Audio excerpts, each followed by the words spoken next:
Let's build a gaming PC. I'm going to show you how to build a computer from scratch using the minimum parts you need, as well as adding extra add-ons like GPUs. You're going to need a motherboard, a processor, some RAM, and a cooling system for the processor, a power supply, some storage, and some quality thermal compound, and optionally a GPU, some fans, case, some other little accessories that we'll go over, as well as a case. One thing to keep in mind is everything you see here is going to work for new computers, old computers, they're all pretty much built the same, but we are going to be covering legacy builds in a follow-up video, so stay tuned. The first thing you want to do is take off the side of the computer. You might have a little latch to remove it. In my case, I got some screws that I need to remove. With the screws removed, I can come in, I can pull it back here, and it's going to open up. In my case, I have this extra bracket here that I need to remove, so I'm going to go ahead and take out these screws and take it out as well. With the case open, we're going to go ahead and take our motherboard here. Okay, you're going to pay attention to the input and output, okay? This is going to be going towards the back of the system. So I'm going to pay attention to where the screws are, okay? And I'm going to try to find where they correspond on the board. Then I'm going to go ahead and get this brought in very carefully here, making sure it gets slotted into the back of the machine. And if you have trouble getting in, go ahead and try working at different angles and you should be able to get it slotted in just fine. And your case should have come with all the screws that you need to get this installed. One other thing to keep in mind is it might have also had risers. Mine doesn't need that, but you might end up needing it in yours. Just go ahead and double check that just to be safe. So I'm going to find each of the screw holes on the motherboard and I'm going to take a screw and just, well, screw it in. With the motherboard secure, I'm going to do the power supply next. On my case, I need to remove the other side panel as well as these two screws for this PSU cover that's on this specific case. On a more standard case, you're going to go ahead and screw it in directly to the case itself. I'm going to go ahead and add this mount here, which has the holes that I'm going to be screwing into. Now I've got this mounted on and I could just slide it in right now, but I'm going to go ahead and sort out some of these cables first. Your PSU is going to come with all kinds of different cables, okay, but there's only a couple in here that we actually need to worry about. For the bare minimum, I want to fill this one for motherboard power and these two for the CPU, which I'll accomplish with this cable here and these two for the CPU. With that said, if you're adding a GPU, you're going to want to add some of these PCI power cables as well. And if you're going to use older hard drives, go ahead and hook up this SATA power cable here. They also have support for the Molex ones right here, but that's getting really old school. Though you can use these for fans and for other adapters, so you could still get use out of these. Then I'm going to route all the cables through the hole right here. I'm going to take the PSU and slot it in, and in my case, I'm going to screw in these two screws. In your case, you're probably going to be doing 4 screws. With the power supply mounted, we're going to go ahead and start taking the cables and routing them to the motherboard. Okay, you should have some holes on the bottom to be able to route through. In my case, I also have some of these to work with. While you're doing this, you might as well grab some of your case cabling as well and start routing those as well because you're going to need them. Then inside of the computer, you're going to start plugging everything in. They're all going to be unique sizes, okay? You're not going to have to force anything. They should just pop right in. Next, we'll do the CPU and cooler. Inside the machine, you're going to find this little point here. We're going to go ahead and release this, okay? That's going to make this raise up, and then we can take off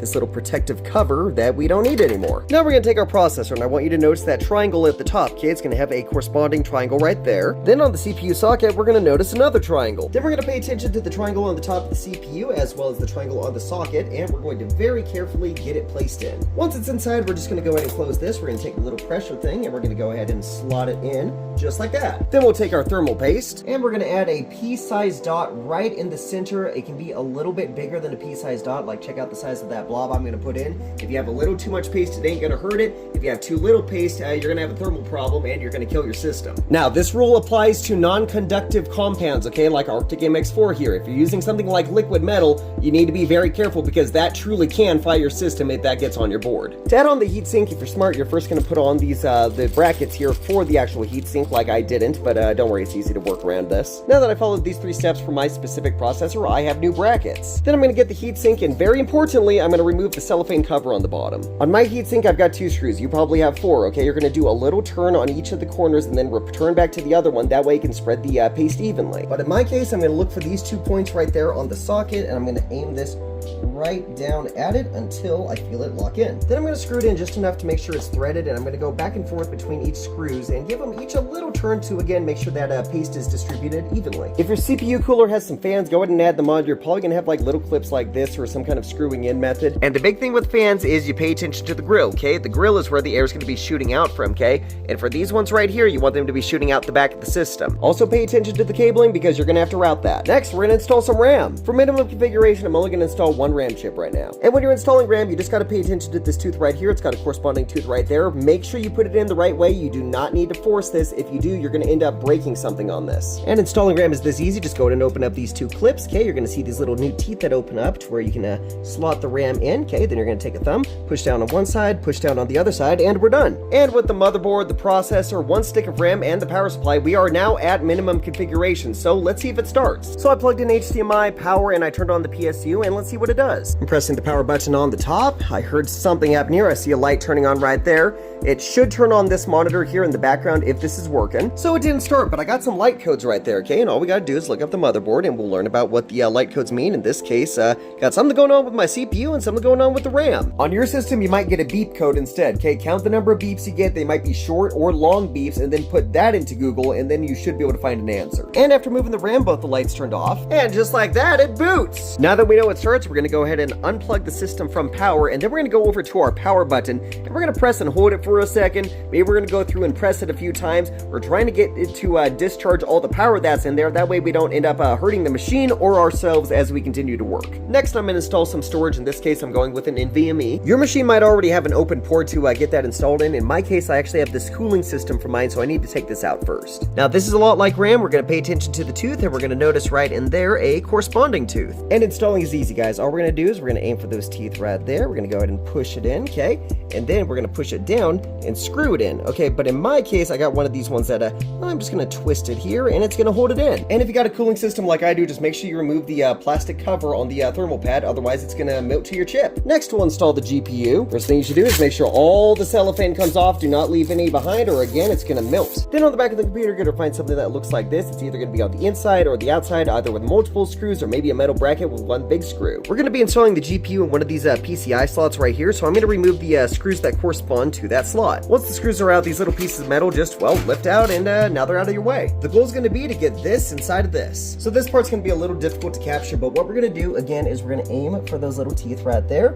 We're gonna line up the card, and once it's truly in, you're just gonna give it just a little push, and it's gonna lock right in. And again, don't force anything. It's going to be very subtle when you feel it click into place. If you push too hard, you can snap that. Then we'll take the screws we removed and we're gonna add them back to where they were. At this point, you're probably gonna be using the PCI power we routed earlier. If you're like me, you might have a little adapter that you need to incorporate for the card you're using. Or instead of the adapter, you might have a dedicated cable for your PSU. With it hooked up to the board and all the cables plugged in, it's ready for use. But I went ahead and grabbed one of these GPU stands right here just to help out with the slack a little bit. Lastly, I'm gonna add some fans. The big thing to consider here is airflow, okay? The ones on the back, you want them to shoot out of the systems. One on the front, you're gonna have them shoot into the system. One on the bottom, shoot into the system. One's on the top, shoot out of the system. And if you plan to max out the fans like I do, you're probably gonna wanna get yourself a little case fan hub like this one. And again, pay attention to the grill because the air is gonna shoot from the grill. Now all you're gonna do is find where you can mount it up on your case, and you're gonna screw them in. Again, pay attention to the grill, and you're set. So I went ahead and routed some fans, and I routed the cables through the back. Then I got the fan controller. I plugged in all those extra fans into it, as well as a SATA power. Then I installed this cable on the bottom and routed the cable through the front. Then I plugged it into one of the system fan ports on the motherboard. And that takes care of all the hardware I'm installing today, but let's power it on and see if it works. Then we're gonna go ahead and power on the system, and we're just gonna go through and make sure that everything is turning on, all the different fans that we've hooked up. Make sure that we don't have any new light codes, which is good because I added that extra RAM chip.